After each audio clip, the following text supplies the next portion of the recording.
A'udhu billahi minash shaitani rajim. Bismillahirrahmanirrahim. Inshallah fi àlẹ́ wa. Gẹ́gẹ́ bí èmi ọ̀pọ̀ ìgbà tó ṣe wà lẹ́ni. Títí ní bonus mo wá fún lórí ọkọ àti ìyàwó. Ọkọ àti ìyàwó ni mò ń kọ́.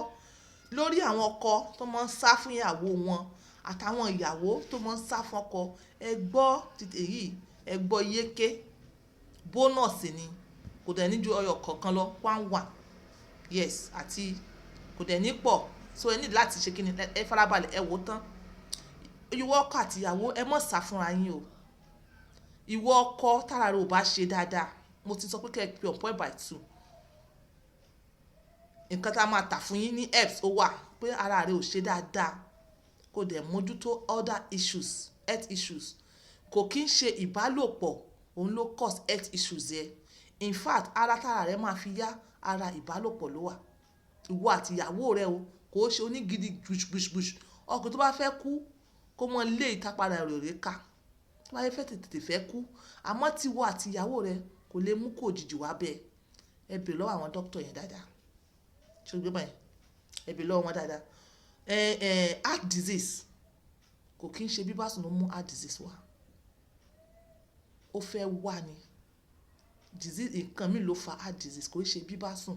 Mi fẹ́ lọ deep into that. Level tètè ní yàtọ̀ sí di nísìn ẹ ní láti mọ̀ ṣe bá sùn dáadáa pẹ̀lú ìyàwó rẹ at least tó bá lè ṣe kan lọ́sẹ̀ mọ́ ṣe méjì. Nítorí pé kí ni tó bá ṣe, because ọ̀pọ̀lọpọ̀ yín ẹ máa sọ pé nǹkan ọmọkùnrin yín kéré, nǹkan ọmọkùnrin yín kéré because ẹ lò bó ṣe yẹ kẹ́ ẹ lò. Iṣẹ́ tọ́nà ń dá fún fi ṣe lò bẹ́ẹ̀.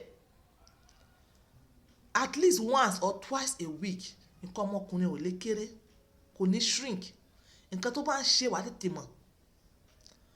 Àwọn ìwádìí fi yé wa, àwọn tó ń ṣe ní weekly, once in a week, twice in a week, nǹkan ọmọkùnrin wọn ó normal.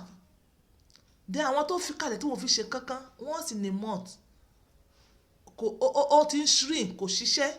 Àyàfi ẹ check ẹ̀. Àwọn tó máa ń ṣe exercise, ó lè mọ́ tell ọ̀dà nǹkan ọmọkùnrin. Bẹ́ẹ̀ yín tẹ̀ exercise tẹ̀ kàn gbé ilẹ̀ rọ́gọ́jọ́, bẹ́ẹ̀ ló ṣe máa wọ́ kalẹ̀ rọ́gọ́jọ́. Bẹ́ẹ̀ wọ́n tó bá ń ṣe exercise tó ń nà, bó ṣe ń nà yẹn kò ní jẹ́ kó máa tètè mọ́ shrink. Títọ́ ọkùnrin nìyẹn, nǹkan tó fẹ́ fún ilé nìyẹn. Then títọ́ obìnrin, ìwọ tó bá ń sá fún ọkọ rẹ, tó bá yẹ pé o dẹ̀ wà lójú ọwọ́ tó ti ń sin nǹkan oṣù yẹn tètè lọ. Ó máa tètè lọ tó bá kí ń gbà fọkọ rẹ lóòrèkóòrè once or twice a week. Twice or once a week. Àìjẹ́bẹ̀ wàá tètè gbẹ. Wàá tètè gbẹ asin gbogbo ẹ̀, wàá tètè gbẹ. And tí obìnrin bá ń ṣe nǹkan oṣù, ara pé ó ń let out infections kò ní dúró sáré, ó máa máa feel young. Then tí a kind of cancer bá fẹ́ wọlé obìnrin, wàá tètè mọ̀ tó bá ń ṣe ìbálòpọ̀. Tí ọkọ bá sọ pé òun ò ṣe mọ́, tètè pe ọkọ rẹ. Kò ṣe kí ọkùnrin bá ń ṣe ìbálòpọ̀ fún ẹ̀yin obìnrin, ẹ má rò pé ó ṣe rẹ̀ lóore nìkan, ẹjọ́ ń ṣera yín lóore ni. So ẹjọ́ nífẹ̀ẹ́ ara yín.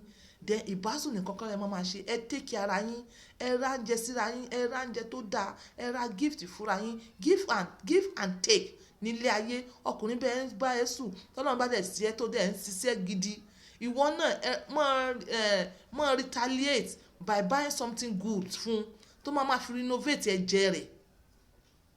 Yes. Then ìwọ ọkùnrin náà, ìwọ náà mọ̀ ṣe bẹ́ẹ̀ fún ìyàwó ẹ̀. Ẹ mọ̀ jọjọ ṣe fúnra yín. Ẹ bá jẹ́ pé ẹ pọ̀, ẹ mọ̀ ṣe kíni, ẹ mọ̀ jọra, ẹran bàbá ara yín, ẹ mọ̀ wọ oníyàwó 3, 4. Bẹ́ẹ̀ náà wàá mọ̀ exchange fún wọn. Tó bá ṣe fún obìnrin máa ṣe fún ẹ. Jẹ́ kí àwọn obìnrin mọ̀ understand pé it is give and take. Ẹ jẹ́ kí wọ́n mọ̀ understand. Ẹ̀yin obìnrin ẹ mọ̀ múra sọ́kọ yín lọ́rùn. Ẹ mọ̀ múra, ẹ mọ̀ dìyàwó ní ìjábò nìkan. Ẹ bá ti délé ẹ bọ́ ìjábò, ẹ múra sọ́kọ yín lọ́rùn. Ara ojú ló mọ tó yónú. Nǹkan tí ọkọ bá rí tó wù ú, ló máa jẹ́ kára rẹ̀ gbéra sọ. Ṣé yín? Ló máa jẹ́ kó gbéra sọ. So ẹ must to wó tán. Ẹ̀yin ọkùnrin. Okay? Àbí kí n lọ ṣe lè ní next one. Okay? Ẹ jẹ́ kí n lọ ṣe lè ní next one. mo máa pe léyìí ẹ wò léyìí ẹ wò léyìí mo máa pe léyìí ní I am coming bẹ́ẹ̀ ṣe máa come ẹ má máa come ní low level, ẹ má máa come ní low level, ẹ máa come ní high level tó jẹ́ pé tó bá di lọ́la ìyàwó yín ó máa tún ṣe kíni, ó máa tún pè yín. Ẹ jẹ́ ká ṣe tán lórí fídíò yìí, ẹ má jẹ́ ká lọ sí next video, ẹ jẹ́ ká ṣe tán lórí fídíò yìí. So yé yín, ẹ̀yin ọkùnrin tẹ́ bá ń ṣeré ìbálòpọ̀, ọkọ àti ìyàwó ni mò ń kọ́. Communication ó dáa, ó máa ń jẹ́ kí obìnrin mọ gbásìkì fún next one. Communication ó máa ń jẹ́ kí ọkùnrin náà mọ gbásìkì kó ròyìn méjì wá wà ń bẹ̀. So yé yín bẹ́yẹn. Tẹ́ bá fẹ́ come, ẹ mọ́ come ní ti low, ẹ wà dákẹ́ rárá. Ọkùnrin tó bá fẹ́ come jẹ́ láhùn fún kọ́nà fún ẹ lórí ọ̀fẹ́ láhùn fún ìyàwó ẹ pé mo ti ń bọ̀ my dear, mo ti ń bọ̀. Ó ní bó ṣe máa ṣe voice ẹ tí inú ìyàwó ẹ máa dùn. Tó bá wà lọ́jà tó bá rántí pé bó ṣe sọ pé mo ti ń bọ̀ yẹn tó wà mọ́, inú rẹ̀ máa dùn. Ẹ̀yin kan ẹ wà bí ẹni pé ẹ tiẹ̀ sí anything so painful. You understand? Tó bá kàtẹ́jọ́ yí pé bó ṣe fẹ́ wà yẹn kò ju kékeré báyìí náà lọ, make ẹ̀ bí ẹni pé ṣíṣe ló fẹ́ da gbogbo River Niger. Ṣe bẹ́ẹ̀ kí inú ìyàwó rẹ̀ máa dùn, ó máa appreciate ẹ̀ pé ìyàwó mi mo ti ń bọ̀. Inú rẹ̀ ó dùn mẹ́, you understand? Bó ṣe yẹ kí ẹ mọ̀ wá nìyẹn, ẹ mọ̀ wá tẹ́ máa fi give remark because of next time. Ẹ wá tẹ́ fi give remark tí ìyàwó yín bá rántí bẹ́ẹ̀ ṣe yẹn, inú rẹ̀ ó dùn pé o wá ṣe òfẹ́ wà, kò sí owó tó ní ná fún ẹ lórí pé kó lè mọ̀ ṣe kó mọ̀ wá. Dé ẹ̀yin ìyàwó náà tó ló bá jẹ́ Ọlọ́run bá fún ẹ lórí ọ̀fẹ́ tó jẹ́ pé ìyàwó tó mọ̀ wá ni tó jẹ́ kó mọ̀ wá, ẹ mọ̀ wá lórí ẹ̀kàn dákẹ́ tọkọ ò tiẹ̀ mọ̀ pé ń wà. Tó yẹ because àwọn obìnrin mi ó lè mọ̀ jẹ́ pé èyí tó mọ̀ gush out bí àwọn river omi tó mọ̀ máa pọ̀ yẹn ní tóbìnrin tó yẹ pé ó ní slow motion ní tiẹ̀. Jẹ́ kí kò ṣe pretending, ẹ̀yin obìnrin mi mọ̀ pretend, ẹ mọ̀ pretend. Tó bá fẹ́ wá jẹ́ kí ọkọ rẹ understand kó fẹ́ wá, jẹ́ kó appreciate iṣẹ́ tó ń ṣe. Sọ pé kí gbé sí gbogbo ará àdúgbò kó gbọ́. Olólùfẹ́ mi ọ̀wọ́n, mo ti dà, mo fẹ́ dà, mo ti dà. Ọkọ àti ìyàwó ni mò ń kọ́. Mo fi pé yẹ kó ti yé yín. Ọkọ mi mo fẹ́ dà, ọkọ mi mo ti dà. O ṣeun, o ṣe. You understand? Wá appreciate ẹ pẹ̀lú love.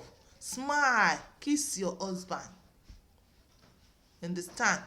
This is on Point by 2 using my words for others. Bye.